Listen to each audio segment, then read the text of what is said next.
Assalamualaikum warahmatullahi wabarakatuh. Syekh Muhammad Ahyad Al-Buguri lahir di Bogor, Jawa Barat pada 21 Ramadan 1302 Hijriah atau 4 Juli 1885 Masehi.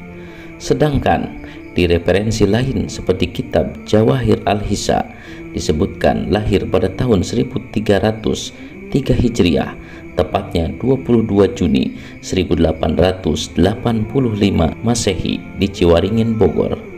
Beliau seorang ulama pengajar di Masjidil Haram Mekah Al-Mukarramah dan Masjid Nabawi Madinah Al-Munawwarah. Ulama ini sangat terkenal multitalenta di bidang keagamaan dengan berbagai disiplin ilmu. Halaqah yang dipimpinnya ada sekitar 300, pada tulisan lain 400.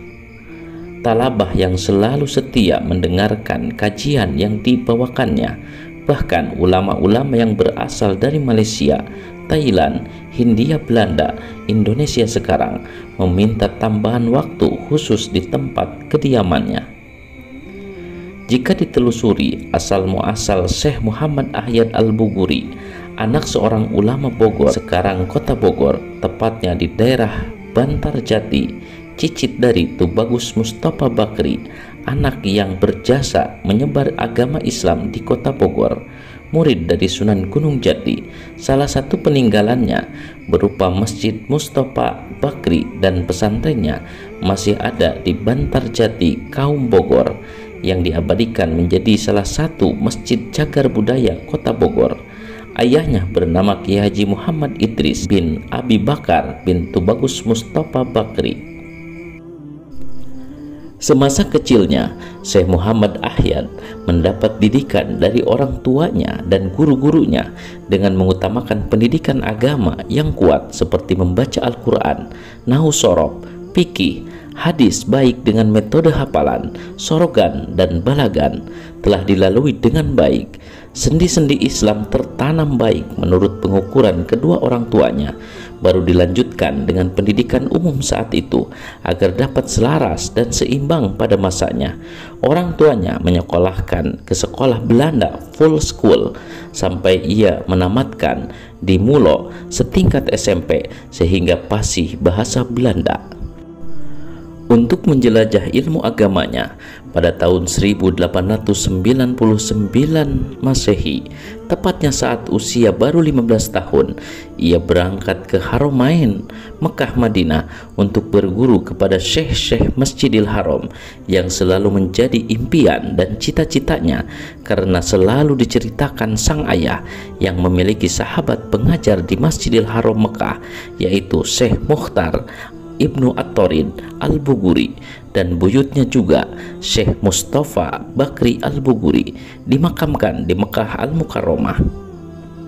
Selain itu, ayahnya juga bercerita tentang kegiatan menuntut ilmu di sana, berbeda dengan yang ada pada saat itu di Hindia Belanda, di mana kompeni Belanda selalu mengawasi setiap pergerakan agama Islam yang dilakukan oleh para ulama, terutama pada ulama keturunan Banten yang bersebaran di wilayah Bogor setelah meletusnya perlawanan ulama-ulama Banten yang dikenal dengan pemberontakan Cilegon pada tahun 1888 Masehi.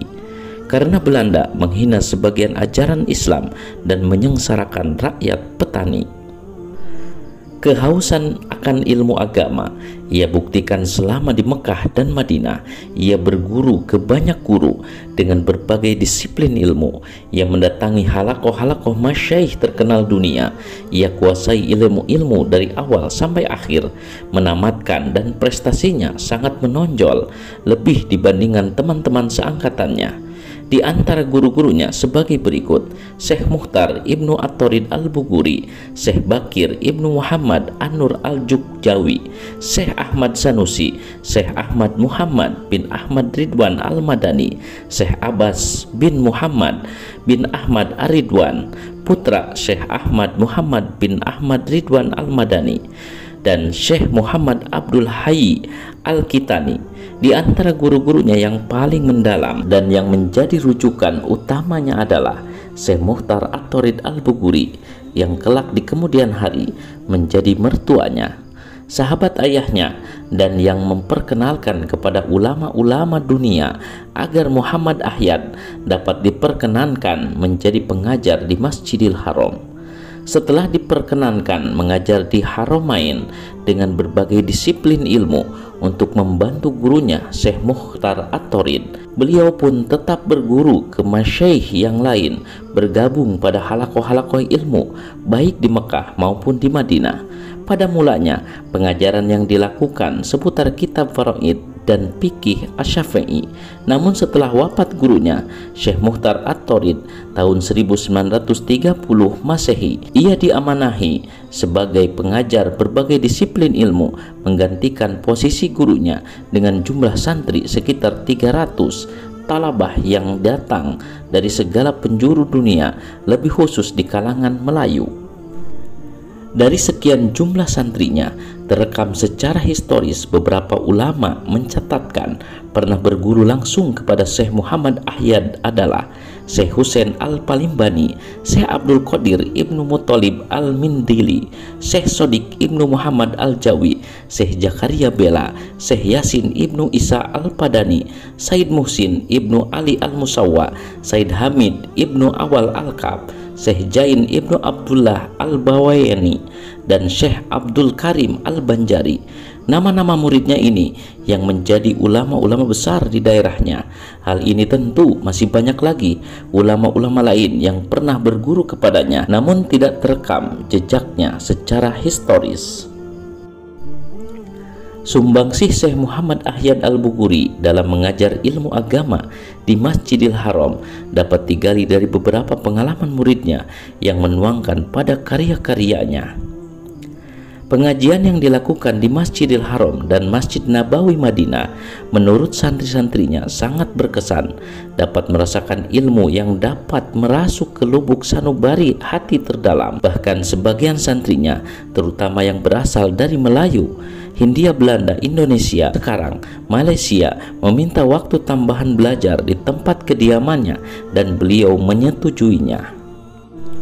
Kemasyhuran ilmu yang dimiliki Syekh Muhammad Ahyad Al-Buguri bukan hanya terkenal di Masjidil Haram, namun sampai di Madinah, sehingga kedua syekh terkenal pada saat itu, Syekh Abbas bin Muhammad bin Ahmad Al-Madani dan Syekh Ahmad Muhammad bin Ahmad Ridwan Al-Madani, keduanya menjadi guru sebelumnya, mengundang beliau menjadi guru juga di Masjid Nabawi.